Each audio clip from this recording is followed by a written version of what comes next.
제가 태어난 지 한 달 만에 6.25 전쟁이 일어났습니다.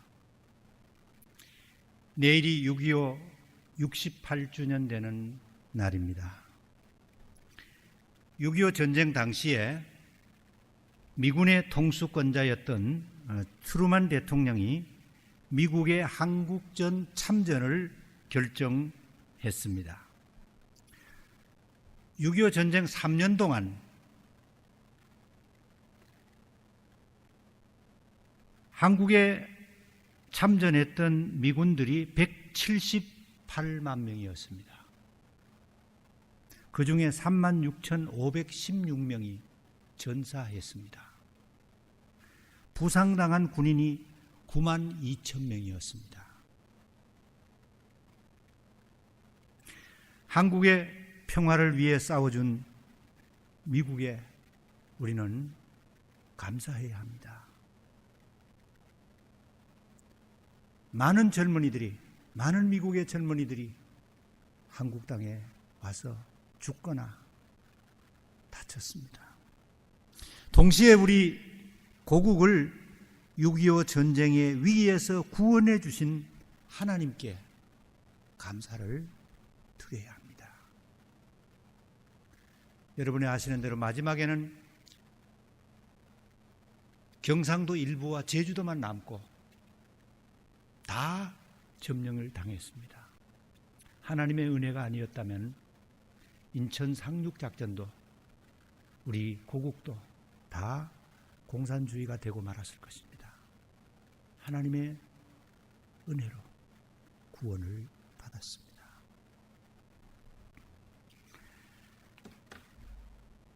오늘은 선교사님 이야기 하겠습니다. 여기 마산 의신여학교와 맥피 선교사님, 이 남자처럼 생긴 여자 선교사님입니다. 마산은 항구를 낀 도시입니다. 해상 운송과 어항으로 상업적 가치가 있었습니다. 그래서 일본인들이 침략 소굴로 삼았습니다. 특히 조선에 살을 비롯한 각종 물자를 일본으로 실어 나르는 전초기지가 바로 마산이었습니다. 이 마산에 1913년 28명의 여학생을 데리고 의신여학교를 시작했습니다. 의신, 발을 오를 의자와 믿을 신자, 옳고 믿음 있는 여성을 키운다 하는 참 이름이 좋은 학교였습니다. 맥피 선교사가 초대 교장이었습니다. 맥피 선교사는 1881년 호주 빅토리아 시골 마을의 독실한 기독교 가정에서 태어났습니다. 그의 아버지를 따라 교사와 기독교 사역자로 일했습니다. 그러나 선교의 뜻을 품고 선교사 훈련원의 교육을 마치고 1911년 호주 장로교 선교사로 한국에 왔습니다. 1913년 4월 5일에 설립된 이 의신여학교 초대 교장이 됩니다. 교실을 새로 신축하고 서양 문화를 소개하고 바르고 믿음 있는 여성을 키우는 일에 전력을 다했습니다. 이 당시 호주 장로교회가 경남 지역을 맡았습니다. 이 당시 한국에 왔던 선교사님들이 미국 남장로교, 북장로교, 호주 장로교, 캐나다 장로교 많은 선교사님들이 오셔서 선교 지역을 나누었습니다. 강원도 지역, 경기도 지역, 또 전라도 지역, 경상도 지역 이렇게 지역을 나누어서 선교를 했는데 호주 장로교회가 경남 지역을 맡았습니다. 호주 선교부가 직영하는 첫 번째 여학교는 부산 동래 여학교였고 두 번째는 마산 의신 여학교였습니다.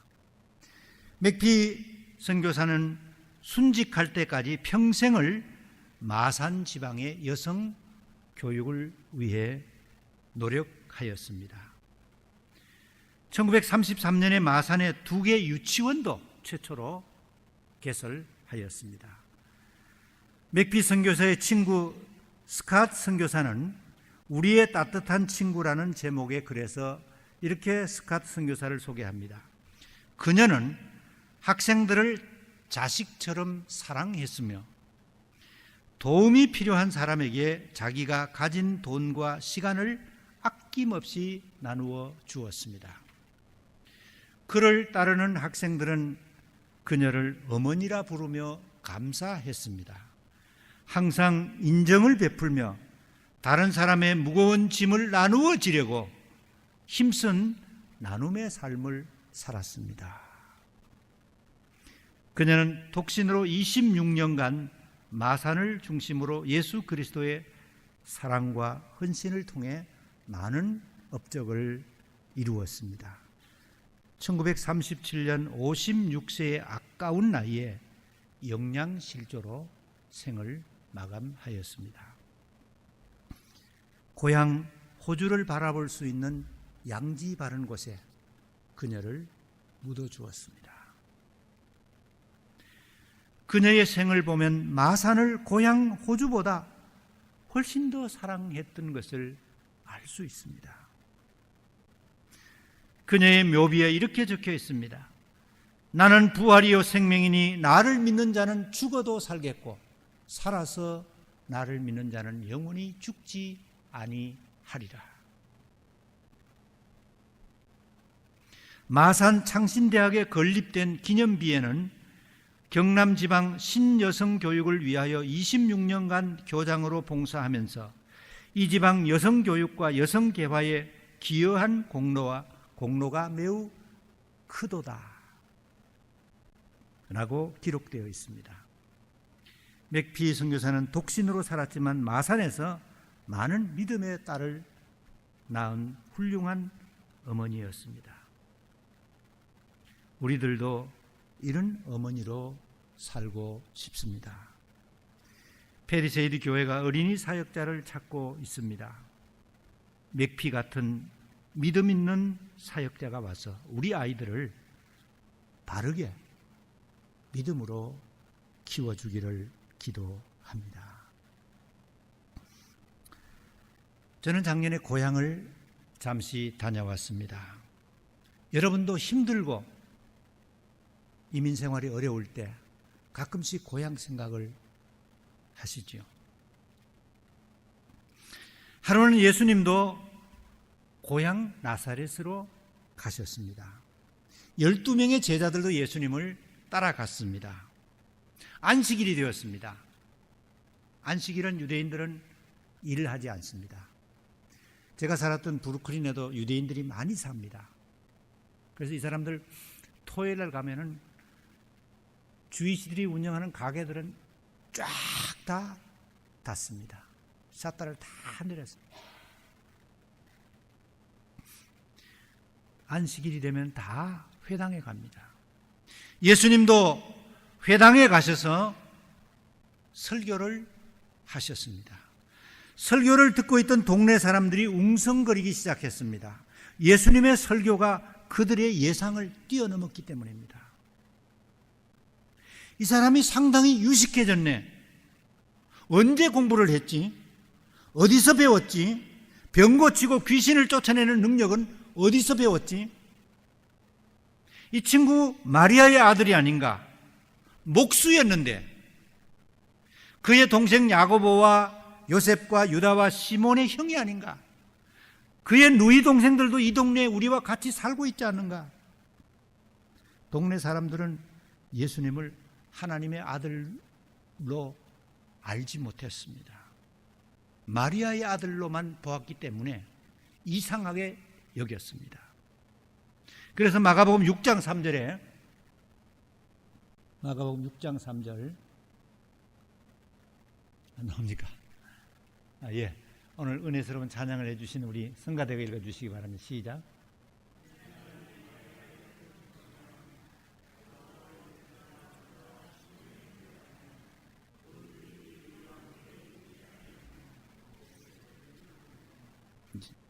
예, 여기 3절에 보면은 예수를 마지막에 보면 배척한지라. 그런데 세번역 성경을 제가 보니까 그러면서 그들은 예수를 달갑지 않게 여겼다.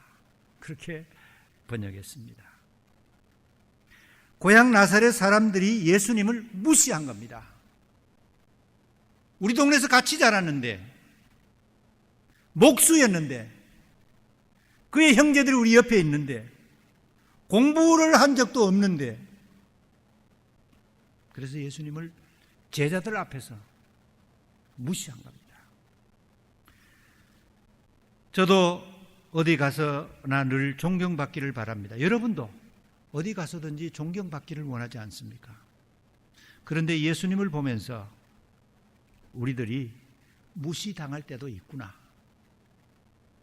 존경받을 때도 있지만은 무시당할 때도 있구나 하는 생각을 하게 됩니다. 무시당했을 때 사람들은 두 가지 반응을 하게 됩니다. 하나는 보복하는 스타일입니다. 네가 나를 무시해? 당신이 나를 업신여겨? 두고 보자. 보복하려는 사람이 많습니다. 기회만 오면은 보복하려고 합니다.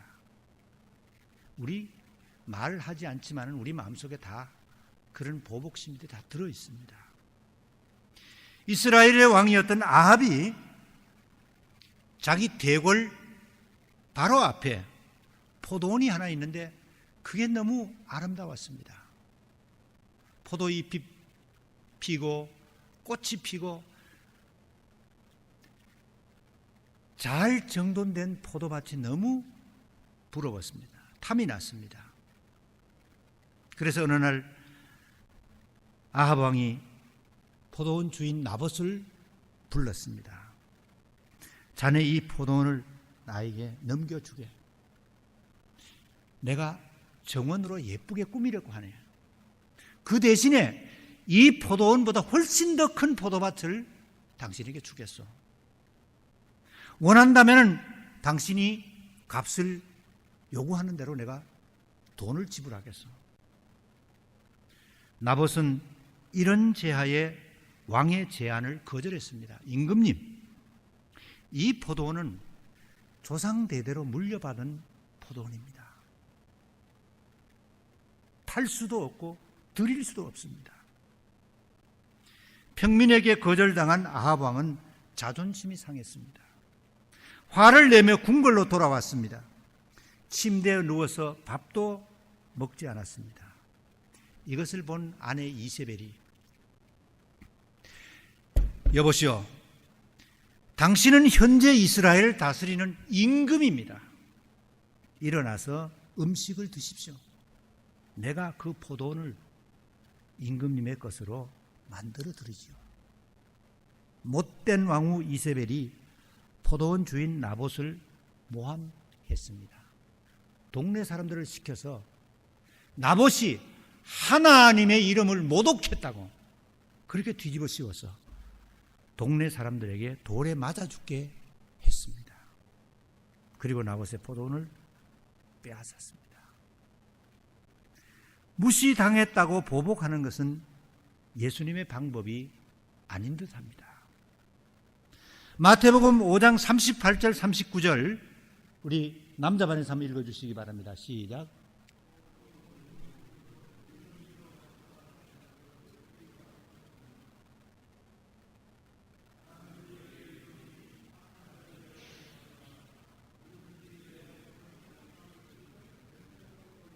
(46절)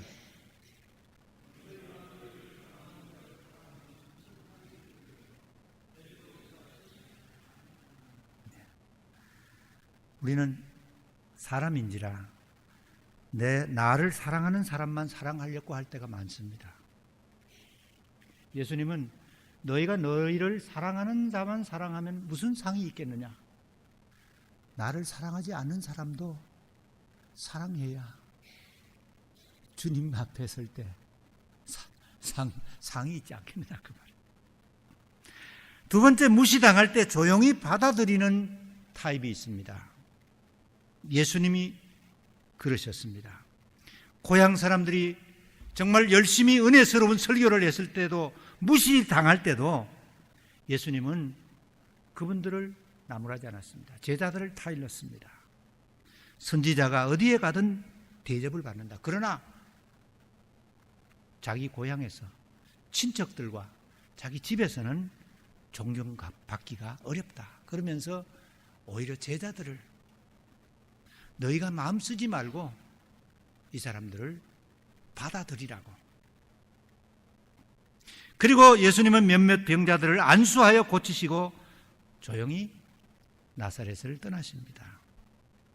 예수님은 자기를 거절하는, 핍박하는, 우습게 여기는 그 동네 사람들을 조용히 현실을 받아들이셨습니다. 여러분도 교회 나와서 열심히 봉사하는데 사람들이 이상한 소리를 하고 무시할 때 어떻게 반응하시렵니까? 같이 말로 싸워야 합니까? 아니면 교회를 떠나야 합니까? 예수님처럼 현실을 조용히 받아들이면 됩니다. 그러면 나도 좋고 교회에 덕이 됩니다. 사람마다 생각이 다르지. 하나님께서 사람마다 주신 믿음의 분량도 다르지. 교회는 천사들이 모인 곳이 아니지. 교회도 사람이 모인 곳이기에 말도 많고 탈도 많다. 그렇게 받아들여야 합니다. 내가 무시당할 때 조용히 받아들이는 것이 예수님의 방법입니다. 마태복음 7장 1절과 2절 여자반에서 읽어주시기 바랍니다. 시작.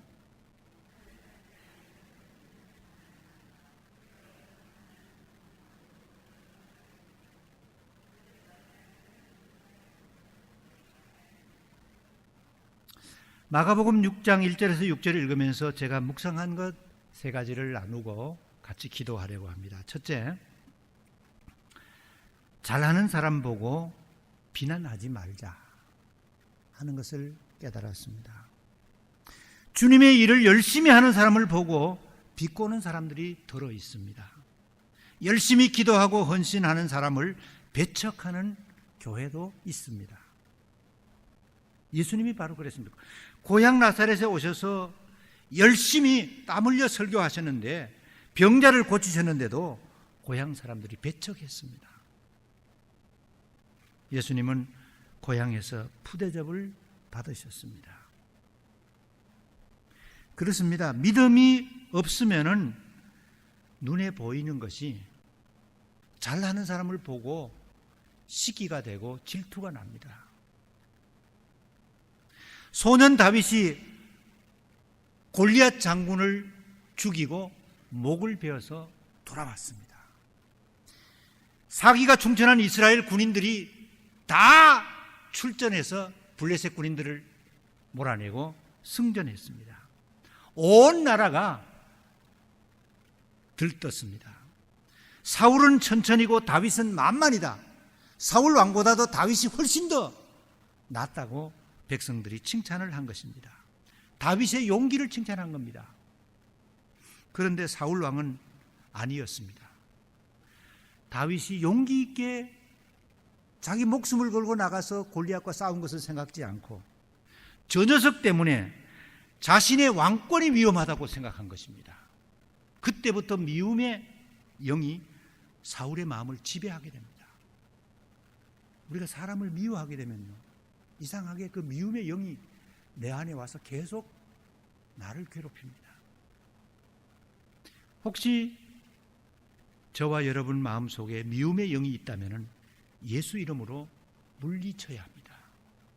하나님, 내 속에 있는 미움의 영을 쫓아내 주시고 사랑의 영을 하나님 나에게 부어주시옵소서.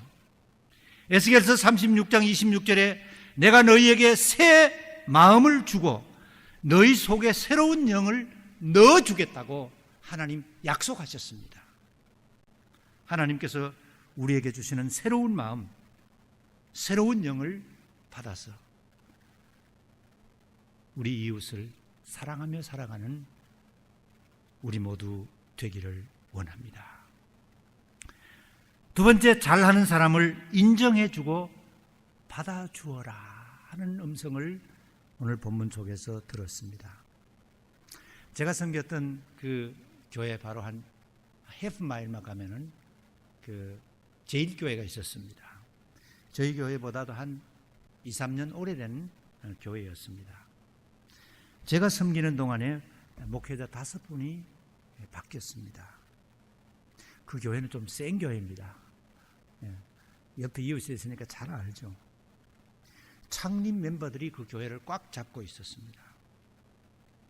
그래서 텃세 때문에 웬만한 사람들은 와서 1년을 못 배기고 다시 교회를 떠납니다. 그 교회는 목사님을 모신다고 생각하지 않고 목사님을 우리가 하여한다, 그런 생각을 가진 분들이 많습니다. 주님이 아니라 내가 이 교회의 주인이라고 생각하면 그런 생각을 가질 수 있습니다. 충분히. 그러다 보니 좋은 일꾼이 왔다가도 적응을 못하고 다시 가는 겁니다. 페리세이드 교회는 일 잘하는 일꾼을 인정해 주십시다. 좋은 일꾼이 오면은 조건 없이, 우리 다 예수 안에서 형제이고 자매인데 우리 같이 손잡고 일하자고 받아주십시다.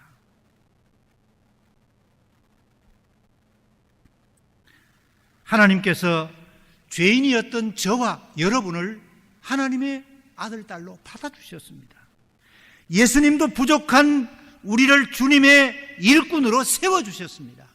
우리가 똑똑해서가 아닌데, 부족한 게 너무 많은데도 주님을 섬기는 일꾼으로 세우셨습니다. 나를 충성되이 여겨서 직분을 주셨습니다. 디모데전서 1장 12절과 13절 우리 다 같이 읽겠습니다. 시작. 나를 능하게 하신 그리스도 예수 우리 주께 내가 감사함은 나를 충성되이 여겨 내게 직분을 맡기심이니, 내가 전에는 비방자요 박해자요 포행자였으나 도리어 긍휼을 입은 것은 내가 믿지 아니할 때 알지 못하고 행하였습니다. 주님은 부족하고 허물 많은 나를 받아주셨는데 우리도 다른 사람들을 받아주십시다. 내 마음에 안 드는 사람이 있을지라도 받아주십시다. 나보다 말이 많은 사람이 있더라도 받아주십시다. 나보다 배움이 적은 사람도 따뜻하게 받아주십시다. 교회를 떠났던 분이 다시 돌아오면 잘 왔다, 잘 왔습니다, 받아주십시다. 공주병이 있는 분도 받아주십시다. 좀 주책이 없는 사람도 받아주십시다. 우리가 다 아들, 딸들을 키우잖아요. 다 똑똑합니까? 다 아들, 딸들 특징이 있습니다. 어떤 놈은 공부 잘하고 어떤 녀석은 뭐 만드는 거 잘하고 공부는 못해도 다 다르듯이 하나님의 자녀들도 교회 식구들도 다 성격이 다르고 은사가 다릅니다. 받아주어야 합니다.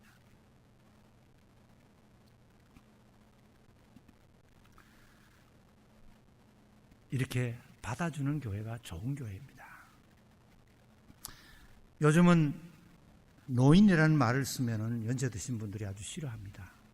그래서 노인이라는 말 대신에 그 75세 이상을 실버 세대라고 하고 60세에서 75세를 신중년이라고 그렇게 부른답니다. 신중년.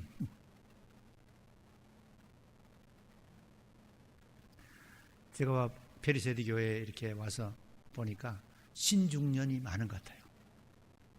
60에서 75세. 그러나 아무리 신중년이라도 매력이 있어야 합니다. 멋지게 우리가 나이를 들어야 합니다. 멋지게 나이 든 신중년이 되려면 5가지를 실천해야 된다는 글을 지난주일 제 친구 목사가 보내왔습니다. 그래서 제가 잠깐 소개할게요. 첫 번째, 멋진 신중년이 되려면 일부러라도 자주 웃어라. 두 번째, 이러쿵저러쿵 따지지 말아라. 나이 들어 불평불만이 많은 것처럼 흉한 것은 없다. 그것은 젊은이들의 몫이다. 불편한 게 있어도 그냥 넘어가라. 못마땅한 사람이 있어도 그냥 받아주어라. 이러쿵저러쿵 따지며 가르치려고 들지 말아라. 웬만한 것은 양보해 주어라. 웃어 넘겨라. 웬만한 사람은 그냥 받아주어라. 세 번째, 품격 있는 짓을 삼가하라. 음식도 깔끔히 먹어라. 술 마신 뒤에 해롱거리지 말아라. 하고픈 말이 있더라도 중요한 게 아니라면 참아라. 외모도 가꾸어라. 네 번째, 사랑으로 충만하여라. 다섯 번째, 오늘을 즐겨라. 미래를 걱정하지 마라. 노인에게는 내일이 없다. 오늘 최선을 다하여 살고 오늘을 즐거워해라. 그래야 멋져 보인다. 아주 참 재미있는 글이었습니다. 이 다섯 가지 중에 제가 제일 생각했던 건 두 번째입니다. 불평불만하지 말고 따지지 말아라. 웬만한 것은 양보해라. 웃어 넘겨라. 웬만한 사람은 그냥 받아주어라. 우리가 이렇게 나이 들고 멋진 신중년이 되어야겠구나 하는 생각을 해보았습니다. 끝으로 일 잘하는 사람을 칭찬하고 격려해 주어라는 메시지를 오늘 본문을 읽으면서 생각했습니다. 예수님도 고향 나사렛에서 30년을 고향에서 사셨습니다. 그래서 이웃들을 너무 잘 압니다. 친구들도 있었고 친척들도 많이 나사렛에 있었습니다. 안식일에 예수님이 설교하실 때 예수 저 사람 하나님이 보내신 분이네. 메시지가 능력이 있어. 우리와 같이 자랐지만 영성이 뛰어난 분이야. 하나님이 주신 영성이 있는 분이야. 그렇게 칭찬할 수도 있었을 것입니다. 그런데 동네 사람들은 하나님의 눈으로 보지 못하고 영이 닫혀 있어서 마리아의 아들 목수로 보고 예수님을 무시하고 달갑지 않게 여겼습니다. 왜 그런지 우리 한국 분들은 그 남을 칭찬하는 일에 좀 인색한 것 같아요. 이렇게 회의를 해보면은 특별히 우리 공동의회나 뭐 이렇게 당회나 회의를 해보면은 노회도 그렇고 우리 한국 분들은 자기 의견을 말하면 되는데 먼저 의견을 말한 분 당신 의견은 틀렸어. 그러면서 자기 의견을 말하는 거예요. 자기 말이 맞다는 거죠. 상대방이 말하는 거 틀렸다는 거예요. 그런데 미국 사람들 회의할 때 여러분 보셨잖아요. 이 사람들 마음에는 뭐가 들은지 몰라요. 구렁이가 들었어요. 그런데 말할 때 보면은 자기보다 먼저 말한 발언한 당신 그 의견이 참 옳고 내가 생각하기엔 참 좋은 의견이라고. 그런데 나는 조금 다르게 이렇게 생각한다고. 상대방도 존경하고 자기 의견을 내놓습니다. 우리가 이런 그 회의 문화는 미국 사람들에게 배워야 하지 않을까 그런 생각이 듭니다. 우리가 집에 가면은 손자 손녀들도 칭찬해주고 된장찌개 맛있게 한 아내도 칭찬해주고 가게 일을 열심히 하는 종업원도 네가 있어서 우리 가게가 산다 칭찬해주고 싶습니다. 고래도 칭찬받으면 춤추게 만든다고 그러잖아요. 제가 설교하기 전에 꼭 하는 말이 있습니다. 호산나 성가대, 시온 성가대 하나님께 드린 은혜스러운 찬양 참 감사합니다. 감사하잖아요. 우리는 예배 시간 11시에 오지만은 찬양팀이나 찬양대원들은 1시간 전에 와서 찬양을 연습합니다. 찬양을 준비합니다. 기도하면서.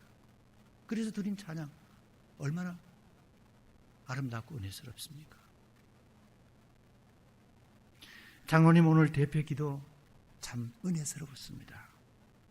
찬양팀 오늘 찬송가 처음에 두 곡을 박수치며 드리는데 참 좋았습니다.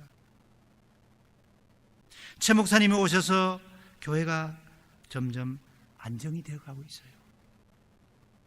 권사님 지난주 잡채 그거 정말 맛있었습니다. 몇 주 전에 교회 창립 기념일 때가 육개장, 닭게장 그거 명동 칼국수집보다 훨씬 더 맛있었어요. 맛있으면 좀 맛있다고 칭찬해 주세요.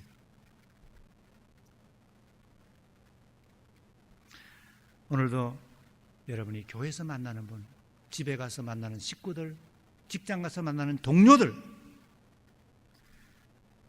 장점을 보고 칭찬해 주어서 격려해 주는 여러분 되시기 바랍니다. 예수님이 세상을 떠나신 후에 예루살렘 교회는 12제자들이 중심이 되어서 운영이 되었습니다. 지금 우리 페리세드 교회가 운영위원회가 있듯이 그 12제자들이 운영위원회였습니다. 12제자들이 그 예루살렘 교회 요셉 집사에게 바나바라는 별명을 지어주었습니다. 이 바나바라는 이름의 뜻은 위로의 아들, 위로의 전문가라는 뜻입니다. 바나바 집사가 힘든 교인 찾아가서 기도해주고 위로해주고 격려해주어서 세워주는 일을 열심히 해서 그래서 사도들이 별명을 붙여준 겁니다. 그래서 바나바는 예루살렘 교인들에게 존경을 받았습니다. 우리들도 바나바처럼 열심히 주님을 섬기며 교회를 봉사하는 일꾼들을 보면 칭찬해주고 격려해 주십시다. 우리 예수님도 칭찬해 주시는 예수님입니다. 언젠가 우리가 주님 앞에 설 때가 올 것입니다. 주님이 재림하시는 그날 우리가 주님 앞에 설 때 그때 예수님은 저와 여러분 한 분 한 분을 향해서 잘했다, 착하고 충성된 종이라고 우리를 칭찬해 주실 것입니다. 우리 모두 주님 앞에 설 때 칭찬받는 성도들로 이 땅을 살기를 원합니다. 기도하시겠습니다.